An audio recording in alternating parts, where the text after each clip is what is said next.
Hi, B. All right. Oh, sorry.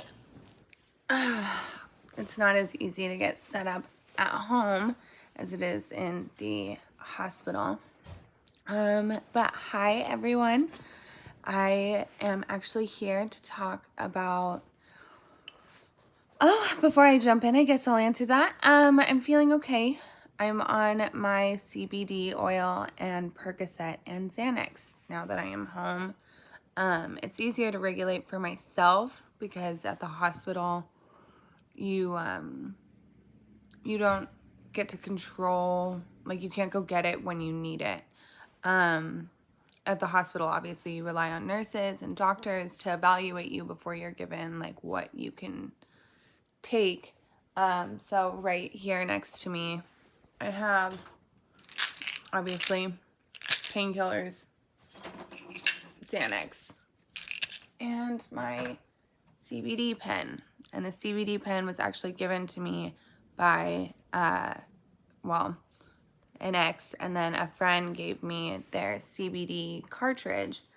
And I usually have a THC cartridge with CBD, but since I'm already on painkillers, it's probably better for me to just not be super stoned. So, but yesterday I got a lot of questions, about why I was in the hospital, what I was going through. And I kind of thought I'd touch on that because I realized that I have this really public Instagram where I show off all the fun shit I do. And I show off all the bikini stuff and my dog and the food and the family. And this is a really big part of my life that I don't really acknowledge. And it affects a lot of people, and it affects a lot of people in my life. So I just got a question on here that says, how long till you're 100%? And there's no real answer to that because I do have multiple conditions that do coexist and affect each other. But how long I'm 100% from this surgery is probably going to be about probably like a week and a half, 2 weeks. I'm okay right now. I'm on a very high dose of Percocet. I'm on a very high dose of Xanax. And then I am also electively using CBD, which is an alternative that a lot of people should look into. I have a couple friends in Vegas who have their own thing going on with CBD. And I'm going to shout out them, Kayla and Mikey. They have, sorry, my dog's losing his mind with my mom in the hallway. So that's probably what you're hearing. Kayla and Mikey, if you can get some source of CBD that you trust, they have a really great company that they love. Get in contact with somebody who can inform you. I have an amazing human being here in Malibu. Her name is Yvonne De La Rosa. So, hi from Chicago. But so to begin with why I am doing this again really quick before I jump in. Again, I have a really public life. I have a really big family that has always been in the public eye. And there's a very large part of my life that we keep hidden in a hospital. We keep hidden on bed rest. And we keep the development of certain things in our lives very wrapped behind that because it's not fun to talk about. But I'm going to go ahead and jump in. So, again, my name is Selena Leone, for those of you who don't know me. I am from Southern California. I am 27 years old, and I have been struggling with polycystic ovarian syndrome since I was 17.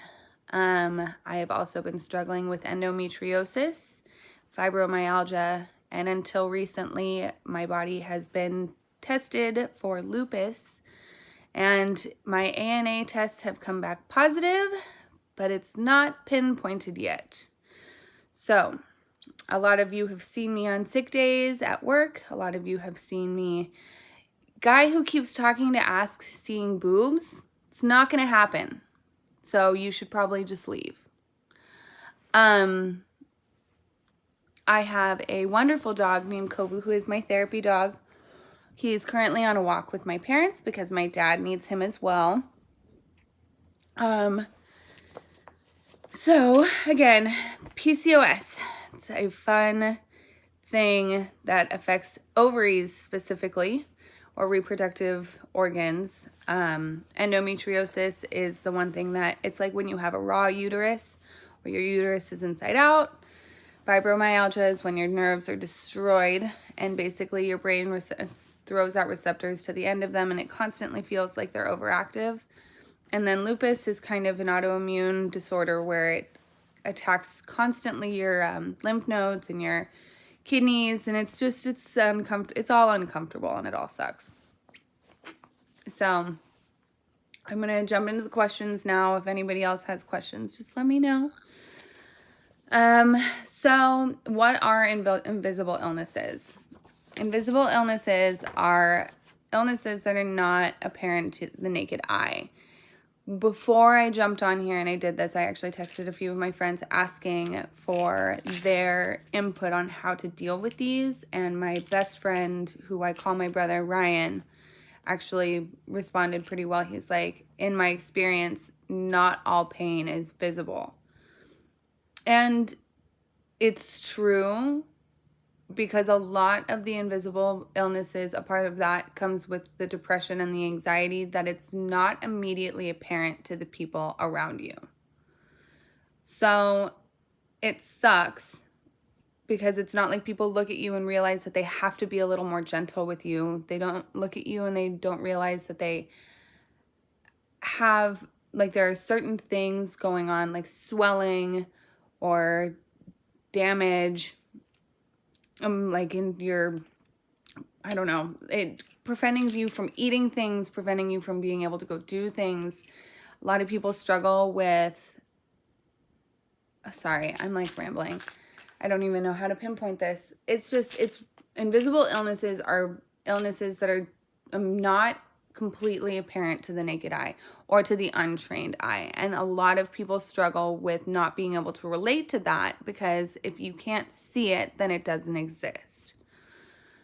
So that's probably the best way to put it. Commonly known invisible illnesses are depression, fibromyalgia, PCOS, endometriosis, lupus, anxiety, PTSD, chronic fatigue syndrome. There's hundreds of them out there, and people struggle with them every day. It's so hard to just be able to say that if you can't see it, it doesn't exist. But that's what people have done with these disorders, and it's unfair to those of us who do struggle with them, because a lot of those repercussions are terrible. How did I get diagnosed? I got diagnosed a long time ago. I had some really, same question right there. I got diagnosed a long time ago. I was unfortunately involved in a really terrible accident when I was 14 that changed the direction of my life forever. And it made me learn about my body a lot quicker than most people do. And I think the first time I had a cyst, it was 2011. But I had already had really terrible cramps, really terrible things go on in high school, where I learned that my body wasn't like everybody else's. So I had to focus on listening to the pain and listening to what was going on.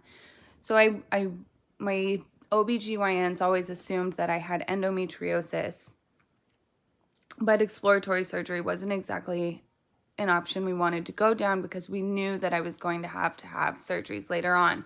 Angelo, I'll get back to your question about what accident in a bit. But when in 2011 I was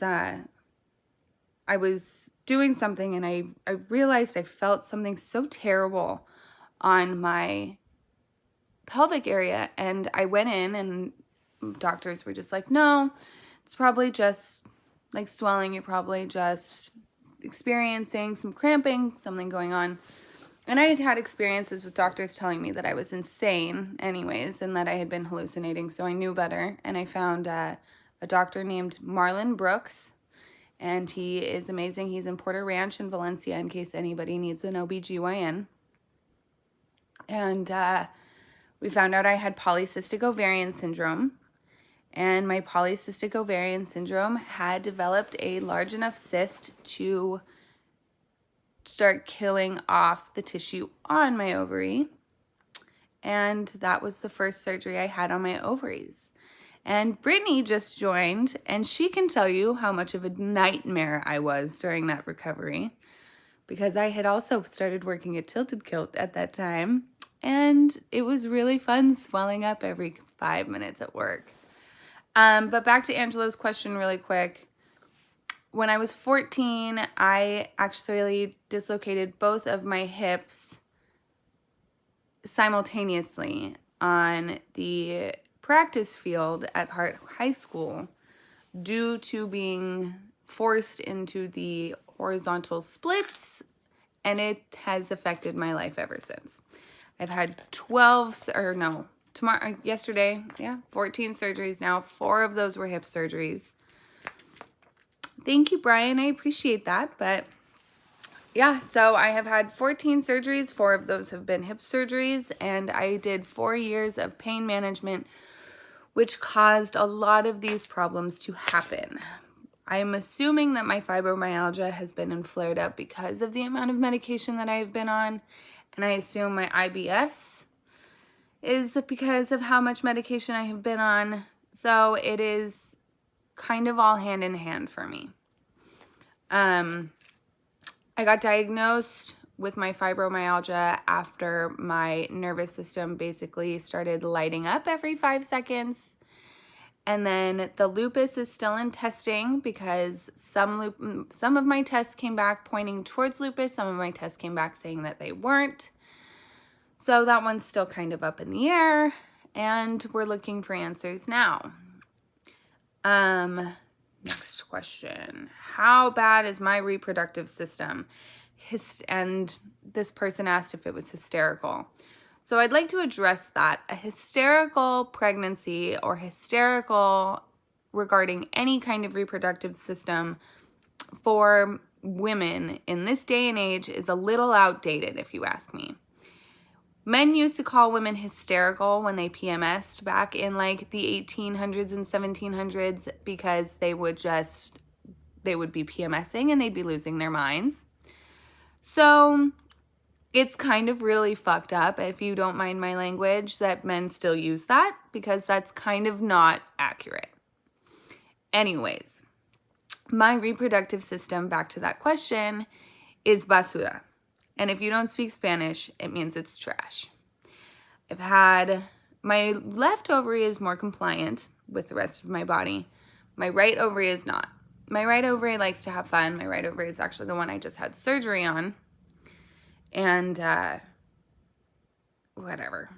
And my uterus is not on board for anything else either, but I just deal with it day by day, and I have amazing friends. I have amazing family that make me feel supported. And my reproductive system may suck, but that's just the question at hand. Like, it's bad, but what are you gonna do? What exactly was this surgery for? Okay, so this surgery goes back to exactly what I just addressed. My right ovary developed a cyst that was the same size as my actual ovary, and I've had that ovary cut into, so it was rather large compared to the fact that my ovary is small, and that cyst burst, and that cyst ended up bleeding long enough into my stomach, because I went without medical care for over 12 hours. And it was because a surgeon decided that he didn't think my cyst was big enough. So for that amount of time, I had actually bled out into my own stomach. And by the time they had cut me open, it was really damaging to my body. And I actually tanked on the table. And if you don't know what tanked on the table means, it basically means your vitals are all crashing. You lose a ton of oxygen. Everything really sucks. So if you saw me in any of those photos or videos from the last couple of days and you saw those oxygen tubes, that was because I had to replenish my body's oxygen levels. Angelo, does this affect any kidneys? Yes, the medication all affects my kidneys. My kidneys are trash to begin with. I have a history of kidney infections that have taken me out for the count. That is actually the first thing that ever hospitalized me outside of my hips and my appendectomy. I was alone in Arizona. I got the gnarliest kidney infection, and I have a ton of friends from there that can tell you how terrible that was too. Have I tried an elimination diet? Yes, I have. I've tried every diet under the sun, and most people that have chronic illnesses or chronic pain have tried these diets. I'm sure that everyone in the world has these answers, but the thing is that no one thing works for everybody. And I cannot say that enough. Ow. Ooh, okay. Yeah, see? No one position can be comfy enough for long. I cannot reiterate enough that one thing. What time is it? All right, I got 30 minutes till my new meds. No one thing works for everyone. And I'm really sick and tired of doctors and I don't even know, coaches going out there telling people that this one thing is a miracle worker. This one thing can help you. This one thing can get you through this. This one thing, no. The only thing that works for everyone is a positive outlook. You can sit here, and talk to me until you're blue in the face. The only thing that works for everyone is the positive state of mind while you're going through all of this shit. It's bullshit. Do not let anybody tell you, that you can sit and that if you eat blueberries for the rest of your life, it'll solve all your problems. There are people who smoked and drank until they were 112 and never got cancer. And there are people who have had sex once and got pregnant immediately. This, just, no. Anyways. Elimination diet, went through that. What caused you to go to the hospital? The specific time I went to the hospital because I had actually gone to my new general practitioner's office and he wasn't there. So I met this amazing GP named Dr. Gunn, and he is actually based out of Porter Ranch, and he's awesome, but he was covering extra hours in Thousand Oaks, and big shout out to UCLA and Thousand Oaks. You guys are lifesavers, or else I fucking would have died. So I got there, and it was completely apparent that I was a dumbass, and I should have gone to the hospital, but if you know me at all, I've been enough. I know if I walk in, I usually don't leave for a couple days. So he lectured me, he made fun of me for about 5 minutes, and then sent me on my merry way. I went into the hospital. I didn't even have to be in the ultrasound tech's care for less than 30 seconds before we realized how much free fluid there was in my abdomen. And that usually means that I'm bleeding or pregnant or something. So that was the reason I went to the hospital, because there was a lot of obvious free fluid in my abdomen, and I was swollen, and I was in a ton of pain, and I was made fun of by a grown man. So that's why I went. The next question is, I think this is from Sabrina. Sabrina, if you are watching this, my love, have I ever found help with PCOS symptoms, and if so, what are they? PCOS symptoms are, they range. And I have actually never found a single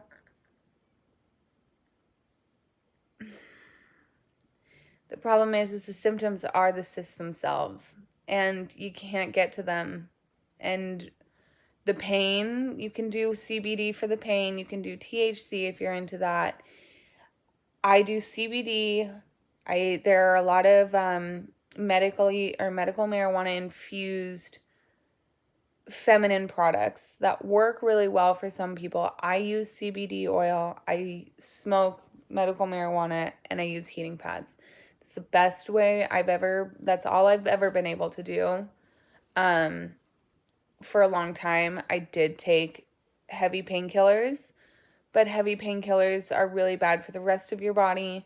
So you just have to kind of look for one particular route down, because if you are unwilling to, well, actually, you shouldn't be taking one route down. You should be taking multiple, because if you get stuck in one way, you can end up hurting your body more. And that's what's happened to me. But I would suggest the medically marijuana infused feminine products if that's what you want to try. It helps a lot of people. There's an article about it on BuzzFeed. For anybody who likes BuzzFeed, you can find it over there. There's a girl who actually struggles a lot on that staff, and she's fucking awesome. And you guys should check her out. I can't remember her name, but she's an advocate, and you gotta love that. Can we drop off contraband? Unfortunately, my father would probably kill us all if we had random people showing up to our house dropping off contraband. Although I do appreciate the donations of anything, but we have kind of become a little private family because he obviously has suffered his medical issues, or suffered through his medical issues, and he likes his privacy, and I don't blame him. But if you want to check in with Dennis, then yes, you could probably drop off contraband. Who is big? You want to be a part of my live? Do you have questions? Because I don't know. We'll see. Feel free to ask questions in here. I do have a couple friends who might stop by and join because they have some answers. I do have friends who have these same issues too. What do doctors usually say to you? I've had a range of doctors say a lot of things to me. I appreciate the love.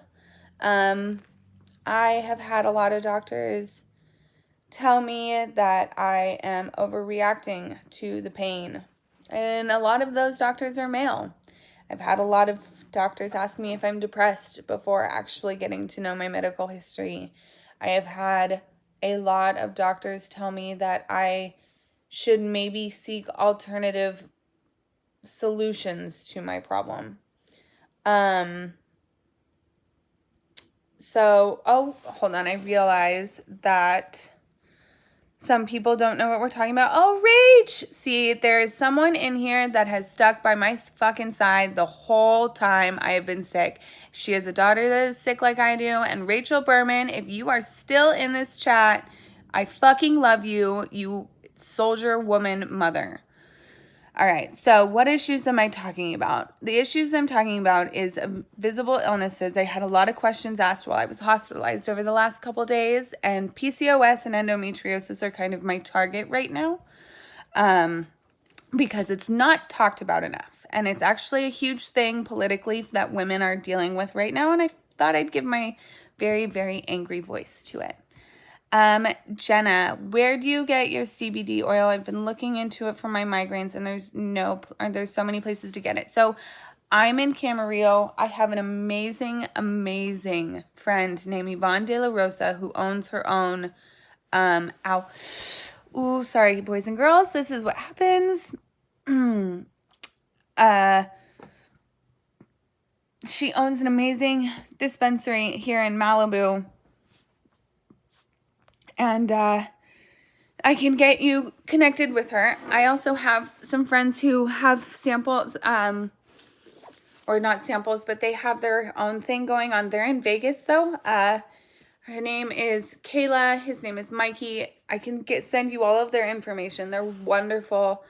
They use it for anxiety, migraines. I use mine. The one I'm using right now is actually one I'm testing out for a friend. And the only thing it has on it is 18-1. Hello, love you. And then there's Fred. See, Fred is the one who saved my ass with this. Okay, back to what doctors have said to me. Yeah, I've had doctors deny me. I've had doctors tell me that I am drug seeking. I have doctors that tell me that they've never heard a story like mine. I have doctors that have looked at my medical file and legit started to tear up because they didn't realize how much work is put into reading my file. So it's daunting every time I go to a new doctor because I don't know what I'm going to get. I don't know if I'm going to get a doctor that's going to tell me that I'm a hypochondriac. I don't know if I'm going to have somebody who sits there and actually listens to me. I don't know if I'm going to have some condescending bullshit comments made to me because I'm 27 and I've had so many surgeries. I don't know. I've had 1,000 different... Why is my shirt so wrinkly? Fuck you, Freddie. My shirt's so wrinkly because I've been in bed. I love this shirt. But yeah, so my doctors have all basically kind of it's been like hit or miss. Who says what? I have had doctors on my team that are magical and have never left my side and that are all still a part of the conversation when something happens. And I have had doctors that I have had fired from hospitals because they don't know how to just suck up their pride and realize that they're no longer the smartest person in the room. The guy that I dealt with in this most recent surgery didn't disclose certain information on my medical file or my report from this surgery. And there's a lot of things that I really had problems with, and the condescending, it's just, I don't know. I've had a lot of things said to me from a lot of different doctors in a lot of different areas, and it's kind of just a shot in the dark every time. We're going to go to the next one. How many surgeries have I had and what were they? Again, I've had 14 surgeries. This is a really fun one. I had my first surgery when I was 17. I had my appendix out. I had my first hip reconstruction. I had my second hip reconstruction. I had my gallbladder, tonsils, and then my bilateral hip reconstruction, which is 2. I've had all 4 of my ovarian surgeries, so now we're at 11. I had my jaw surgery when I was 17. And then I've had multiple exploratory endoscopies and colonoscopies, but I just count all of those as one. I know you have an illness that no one can see. You need to surround yourself with positive people. That help me also. That it might not ever go away, but what? Oh yeah, no. I've been like the queen of surrounding myself with really positive people. I have a squad of girls that I hate people. And I've said that 1,000 times before. And I have a squad around me of amazing people who just would do anything to make sure that even though my body is constantly fighting against me, I am not alone. Because one of the biggest things that's actually on here, that's one of the next questions, a lot of the struggle about being sick when people can't see it is the fact that you also get depressed and lonely in like the strangest way, because you're almost never alone because you're constantly surrounded by nurses, surrounded by doctors. You're always with your family because they're driving you to and from these doctor's appointments. And but there's a sense of loneliness because you're struggling in it like alone, like genuinely alone, because you're the only one who's feeling that pain. And I struggled for a really long time, but now I have this base group of my girls that are like, well, not even just my girls, my best friends are all amazing. They all sit here and tell me we feel it for you because we understand, we watch you and we see how strong you are, and it's just, you need the reassurance. So yes, you're very right. Like, that's very true. How many surgeries have you had? I just went over that. Are they all related? A lot of my surgeries are related to my hip surgery. Because my hip surgeries are my hips are the ones that actually put me on the pain medication that destroyed my gastrointestinal tract. So that sucked royally. I lost my gallbladder. I lost a lot of my gastrointestinal tract. I have IBS now because of it. My kidneys are trashed because of it. Sorry. So it's just kind of become this like really difficult thing to come to peace with, because it's not all intertwined, but they are all stress related, which sucks because I lost my tonsils at 23 due to over a heartbreak stress related thing. Like, that's how bad your body can really go into its own thing. So just keep that in mind. When you stress out, your emotions will control the way that your body reacts to things. Hi, Sean. Oh, I see my boy train hard. When do you get better? So I will be back on my feet. Sabrina, stick around. I will re-answer your question. I just did it. I will be back on my feet by the end of the week, hopefully. I'm in my bed. Most of you have been, well, a lot of people have spent time with me on bed rest in this bed. I should be back on my feet by the end of the week, and I should be hopefully back in the gym by the end of 2 weeks. But Sabrina, I just went over this, have you ever found help with PCOS symptoms, and if so, what are they? Really quick, just a double tap. I know I already talked about this. I do CBD oil. I do medical marijuana, and I also do heating pads. Like, it's my fucking job. There are hemp and marijuana infused feminine products that I want you to check out. I'm going to send you the link because I want you to check that out, if that's a problem, because it's a serious thing. Why were you wearing the do you struggle getting back from surgeries? I struggle depending on which surgery. I've had a lot of these surgeries multiple times. Ovarian surgeries are probably the worst because it affects the way your body, like the way you eat, the way you sleep. Going to the restroom is different. The way your body is shaped is different. It's really actually kind of fucked up how different it is from like a sports injury. Anything that has to do with an internal organ, you'd assume, like when I got my gallbladder removed, it was a totally different ballgame, because obviously I knew that it was going to, obviously I knew it was going to affect my diet and like how I was going to absorb fats and oils and all that stuff.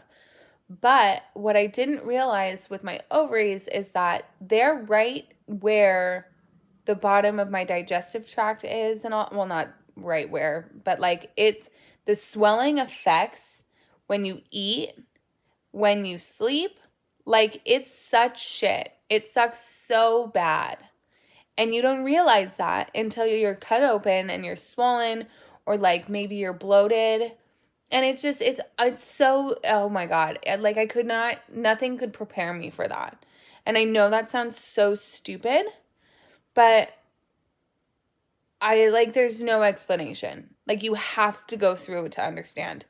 Yeah, dude, I took like 23 different supplements and they made me sick. I need to try CBD oil. If you want to come over right now, I have CBD oil in my pen.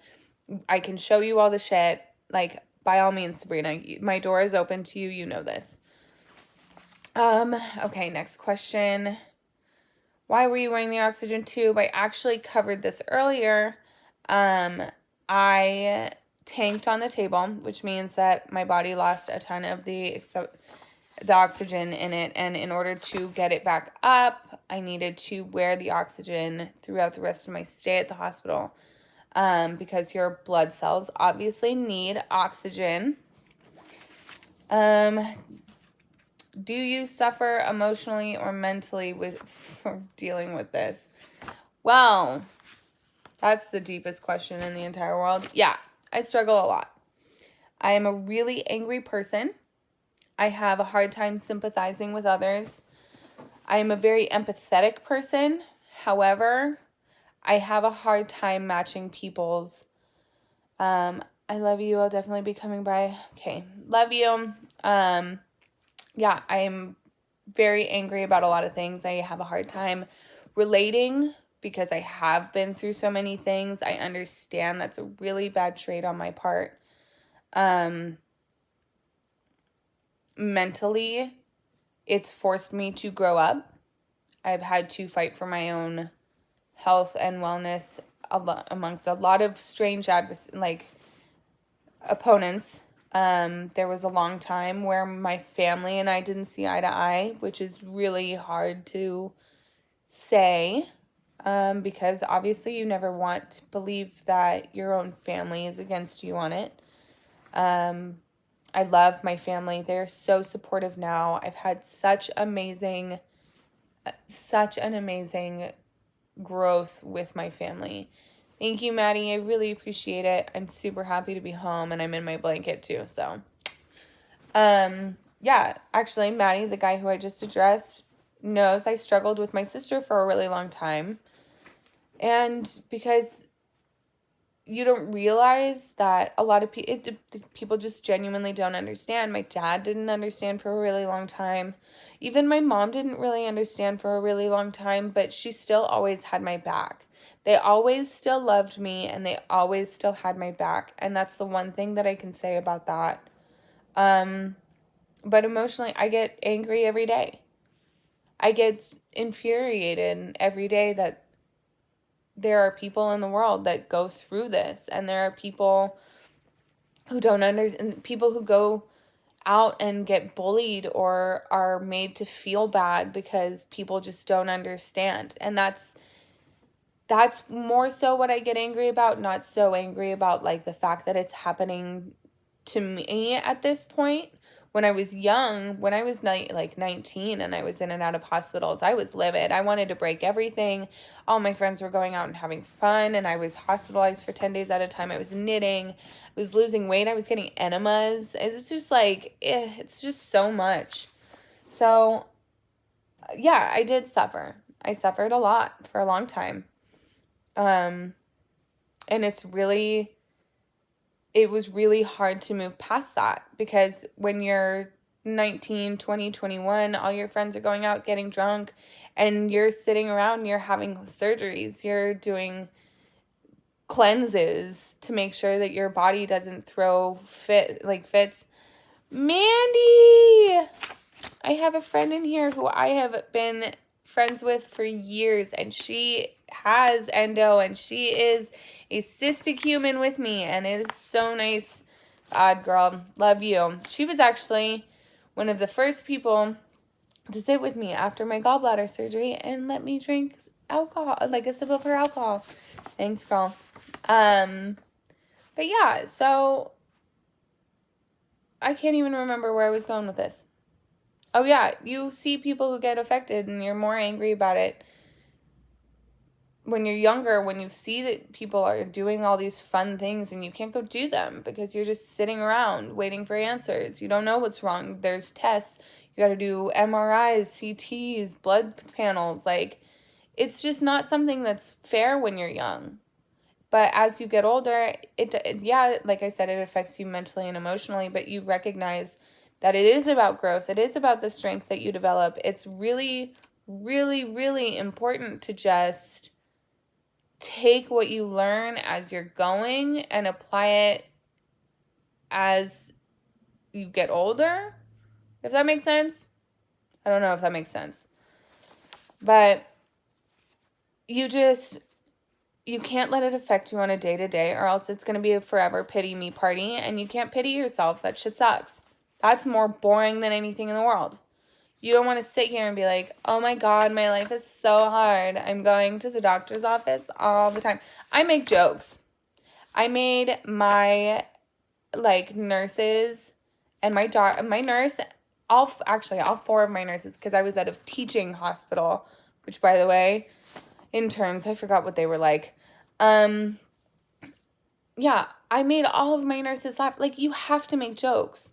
Like, you're so, like, keep in mind, like, you are the most annoying person to your own self. Like, if you're sitting there and, like, you're going, like, you're being like, oh my God, like, when is this gonna end? Like, you're gonna be stuck there for fucking ever. Like, you're going to be stuck there forever. In that mindset, you're gonna be stuck. And it's gonna suck so bad. Oh my God, I can't make myself laugh. You just have to be positive. You have to be positive, or else it's going to be some dark tunnel that you're climbing out of, covered in, like, shit. It's terrible. Of course, Mandy. You can always call me. I'll always make jokes about the fact that we're constantly getting cut open.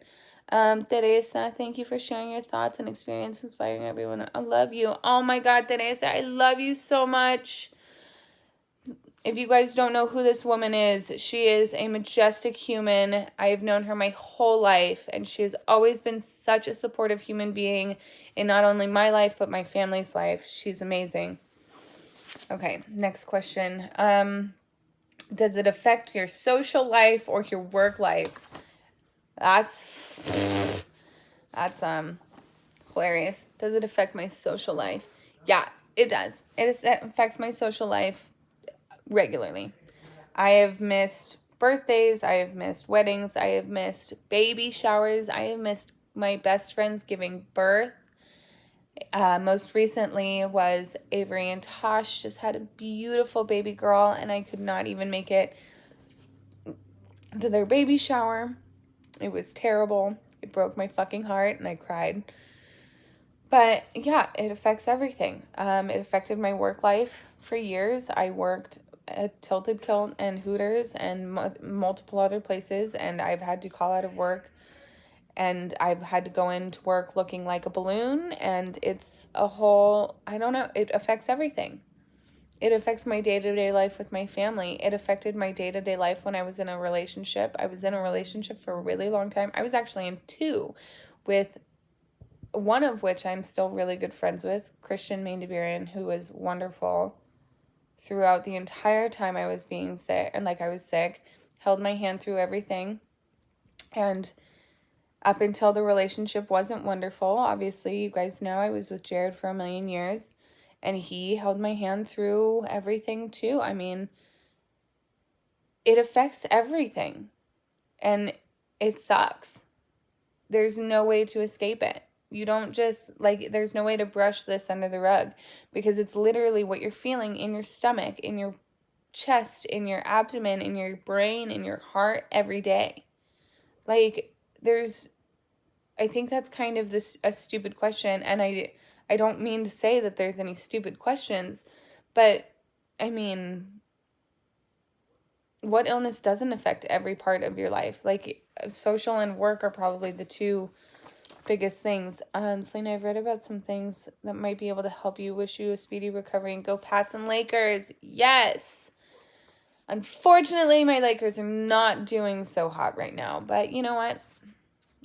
I can dig it. I can get behind the LeBron thing for the sake of being with the Lakers.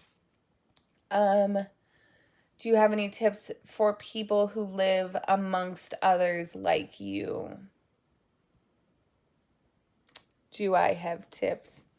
I actually texted some of my friends about this today. I texted Ryan. Brian's dealt with me the most on it, probably. Well, just because he's had to work with me and I've known him my whole life. And he, like I said earlier, he's just like, it doesn't matter how much time you spend with you, the pain with those kinds of illnesses is not you can't learn to see it unless someone vocalizes it. So I texted two friends who I love. Well, I texted multiple friends who I love dearly, and they're magical. And one of them sent me back, I guess the only real advice I can give is to just be there. If invisible illnesses are tough to understand, it's okay to ask questions, but to do it with empathy. Actively listen and have an open mind when the person confides in you or about their pain, because the pain is uncomfortable and not a lot of people have the strength to open up. The pain can cause someone to act out, but you can never take that personally. Never ever say the words that you look fine. If you're going to be closed-minded douche canoe and refuse to believe people with invisible illnesses and then believe that they are serious, just walk away for your own good. I emphasize that last point. Literally, if you love your life, just walk away. Brittany, that's Brittany Martin. If any of you know her, she's magical. I've basically lost my mind on people before. Hello. Hi. I've lost my mind on people before for telling me that I was hallucinating, and that's what she's referring to. And if you've ever been on my bad side, you know it's probably not a place you want to stay very long. And then Kristen Sterling, who is an amazing piercer. She is actually at Revenant Body Art Studio. I can't remember the name of it off the top of my head. They just opened it. If you ever need piercings or tattoos, you guys gotta go to her. She's amazing. She is also like me. She has had many surgeries. She's struggled. She's fantastic though, and she's way stronger than I am. This is her point. Honestly, it depends on what's going on with them. I was shamed a lot and made to feel like I was an asshole for turning down food that made me sick. So when someone says they can't do something, don't force them or act like they're a baby and try to hurt their feelings. Most things aren't worth making me hate my body more. Understanding that when they bail on plans, it doesn't mean they don't want to go out or do something. More often than not, okay, I gotta move. Sorry, guys. Fun. This is the fun shit that surgical stuff does to you. Most things aren't worth making me hate my body more. More often than not, it hurts them more to miss something than it does for you not to have them there, because this is their life all the time. Oh my God, I cannot emphasize that more. I have missed so many things, and I have had so many friends guilt me, and I am so sorry for missing those things, but I am also live with this every day where I miss things constantly. I miss people's life events, and it breaks my fucking heart because all I want to do is be there for my friends, and I can't. So that, like I said, I'm going to repeat that. More often than not, it hurts them more to miss something than you not having them there, because this is their life all the time and it inconveniences them daily. We aren't fucking drug seekers. That is something I will emphasize for the rest of my life. I would rather not touch another Demerol or Dilaudid or Percocet or Vicodin ever. If I could avoid that, because those come with complications, which I've already gone over, which are shitty. But I would rather use natural homeopathic remedies for pain for the rest of my life. So no, do not expect me to sit in an ER for 8 hours just to get a single dose of Demerol. Like, I would rather throw myself out in front of moving traffic than do that.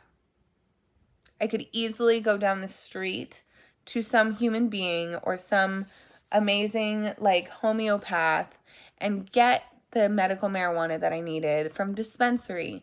If I'm going to sit in an office to talk to a doctor, you better believe that I expect some answers and some like teamwork here. I don't want your dose of Demerol. I don't want your dose of Vicodin. I want help. So if I get called a drug seeker for sitting for 8 hours again, I'm going to lose my mind. We're almost to the end of this, kids, I promise. By the time we vocalize something, we've already been suffering for a long time. Yeah. A lot of people who have been sick for a long time usually wait till the last minute to, like, we wait until we know that we're at a breaking point. Because if we go early, most of the time we get sent back and get told to come back. So we just wait. And the moment that we say that we need something, asses need to be moving. We need to be headed towards a hospital or a doctor's office, because there is no happy medium there. There's just there's no time to waste once we open our mouths. We hide a lot of discomfort, pain, and symptoms because we don't want to bring others down with the same constant sad story. Yeah, I get guilted a lot. A lot of people get guilted for their pain, and it's bullshit. You shouldn't do that. But I try to do my best to stay as positive, which is why I make jokes and I make my nurses laugh, and I try not to be a total dickhead. I used to be a total dickhead. I used to make my mom cry a lot. So just know that if we are complaining, it's coming from a place of we no longer have the patience to not. Especially because we know nobody can fix it. Yeah, that's a fucking thing. Being supportive and checking on them is the most important thing, in my opinion. Yeah. Checking on your sick friends, checking on your sad friends, checking on anybody. It's just it's a thing. Just do it. If you're friends with somebody and you're worried about them, just check on them. All right. How do you cope on a day-to-day basis? How do I cope on a day-to-day basis? I used to drink a lot, and I will admit that.